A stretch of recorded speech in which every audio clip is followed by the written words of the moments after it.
Vajaa 15 sekuntia otteluaikaa jäljellä, pallo Härisille, Pilkenvaara, Steen ja nyt mestaruus on selvä. Steen yrittää ratkaisua, ei onnistu, Joyner ottaa levypallon ja kukaan turkulaisista ei yritäkään mitään, he katsovat kelloa. Summeri soi ja ottelu on päättynyt. Se on päättynyt numeroihin 98-92. Eli Turun kotitaika on jälleen pitänyt. Turun NMKY on voittanut Suomen mestaruuden otettuaan Panttereita vastaan käynnissään loppuotteluissa. 3-2 otteluvoitoin tittelin haltuunsa. Käsitykseni mukaan Turun NMKY mestaruuden täysin ansaitsee, mutta myös Pantterit ottelun vastustaja ansaitsee tunnustuksen erinomaisesta taistelumielestään.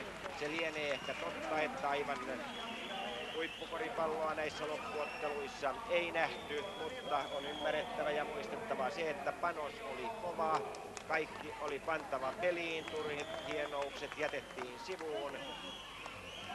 Ja voimmekin sitten katsoa mestarijoukkueen Turun NMKY:n parhaat pistemiehet tässä loppuottelussa.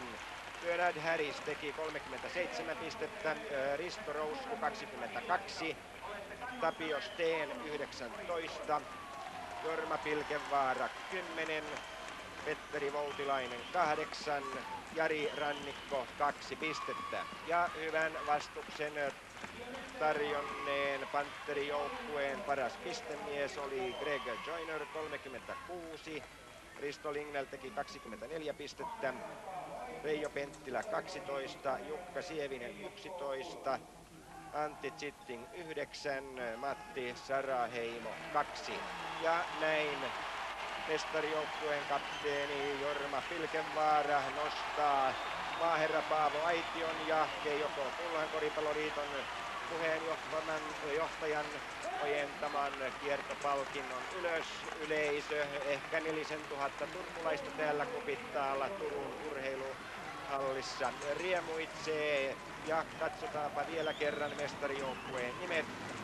Pekka Kurvinen, Risto Rousku, Pekka Heino, Kari Sainio, Jari Rannikko, Juha Salonen, Jorma Pilkenvaara, Tapio Steen, Petteri Voutilainen ja Bernard Harris.